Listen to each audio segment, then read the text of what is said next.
What's up mga parts, another day, another vlog. This is Berimbong and welcome back to my YouTube channel. For today's video mga parts, we're here again in Tagaytay. Yes, can you see that mga parts? Can you see the owl?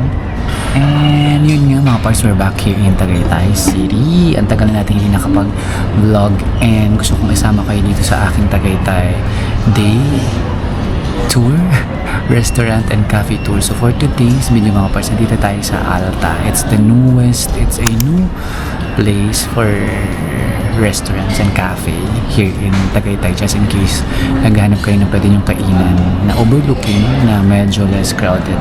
There's a line up of restaurants here that I would like you to tour. But currently mga parts, nandito ako sa Carlos Pizza, which is my favorite restaurant before pa. Na-transfer na to from its original location and now nandito siya sa Alta. So if you're wondering kung nasa na yung Carlos Pizza, nandito na siya. So let's go mga parts, tour natin tong Alta dito sa Tagaytay.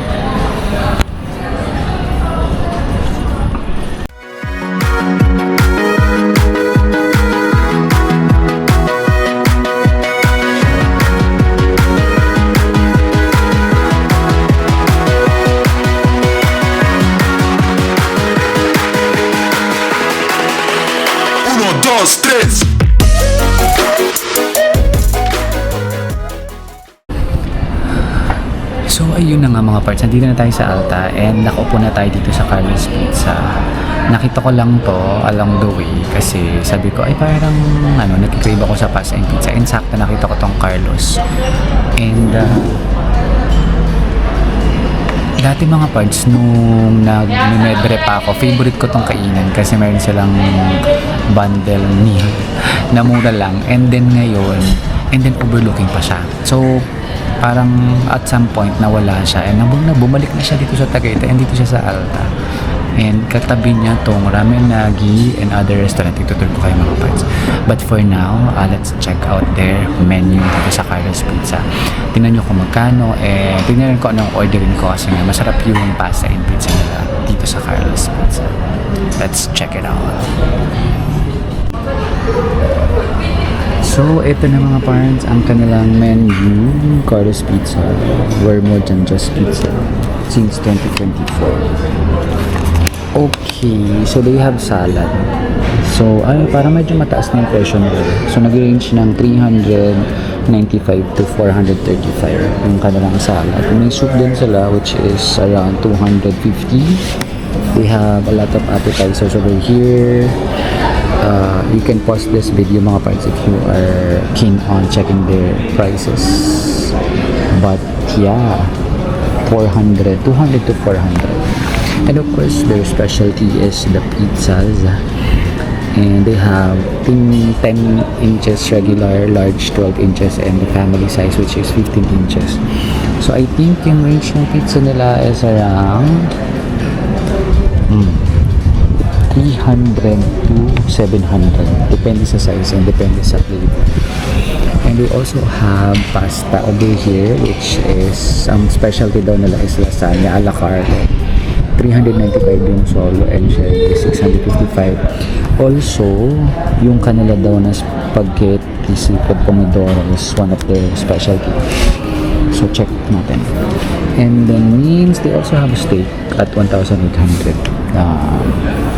Burgers and other mains nila, beef salpicao, and they also have buffalo wings and desserts, sundaes. Yeah, and they also have coffee and drinks, shakes and beers. Of course, perfect. They have credit card. So yeah. So parang ako mga parts, I want to order 4 Maggi, which is one of my favorite, 475. And this one, which is, I think this is chicken alfredo, 365 yung solo. Since mag-isa lang naman pa. So yung order natin mga friends. And I am enjoying this beautiful view which I missed here in Tagaytay. So nice. So mga parts, dumating na yung ating in-order. This is for cheese Parang ang sarap. And this is the solo chicken Alfredo. Pero parang iba yung sa picture. Malaki yung chicken. Ito wala na masyadong chicken. So now, let's eat. Tikman natin itong chicken.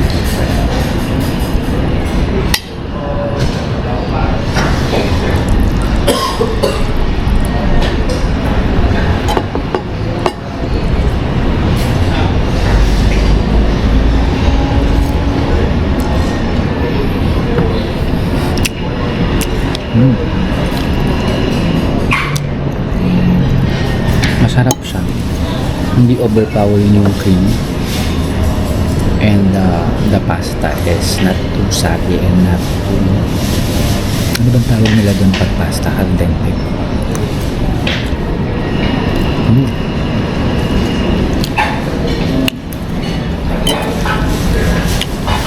Although mga parts, nag-expect ako ng malaking chicken. Although may chicken naman pala siya. Ayun. May mga bits ng chicken.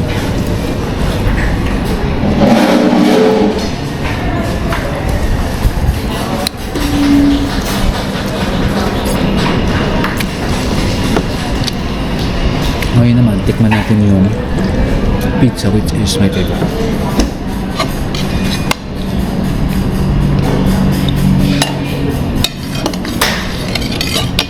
So, syempre mga parts, hindi ko naman ito mauubos. Ititikot natin yan. So, tikman muna natin without the cheese.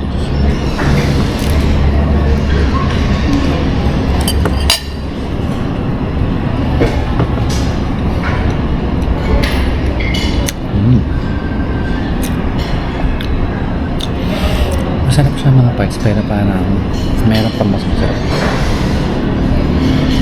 Ano nga ba yung masarap na 4 cheese?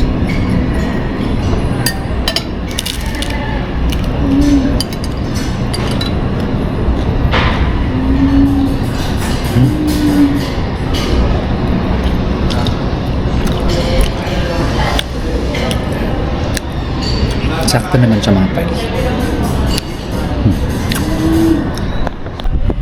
So mga parts, naubos ko na yung pasta and may natira pa akong pizza for takeaway. And then mga parts, mayroon silang al fresco and mayroon din silang sa loob. Ngayon, sobrang lamig dito sa Tagaytay pero gusto ko dito sa labas. Ayan mga parts, tapos na tayo. And ito yun, mayroon din sila dito ramen na para sa mga gusto magsasabaw. Pero syempre meron din sa Manila. Meron din sila dito. Ano to? Ano steakhouse? Beer Claws. Beer Claws. And then here they have anong title nito? Parang coffee shop na to. Pero I don't know. Wala nakalagay. And over here, wala na pala. Ayun na pala. Ano pang isa? Ito ata yung Alta. Ayun pala yung Alta. Okay. So, itong buong to is Alta. And then, yung Alta is a coffee shop. So, yan sila. And mga parts, nakita nyo naman yung parking. Sobrang dami. And wala pong bayad yung parking nila dito. So yun mga parts, yung binayaran ko is 900 pesos for a pasta and a pizza. So yun mga parts, medyo mataas na yung presyo niya. Although kasi nga, I think yung pizza is good for 2. And okay naman, I think if you're craving for pizza. Pero yun nga, mayroong mas masarap which is yung sa Amaren. Amaren na 4 cheese. So ngayon, explore natin mga parts. May part pa dito na parang overload. Puntahan natin. And then, mga parts, meron din pala ditong coffee shop dito sa gilid.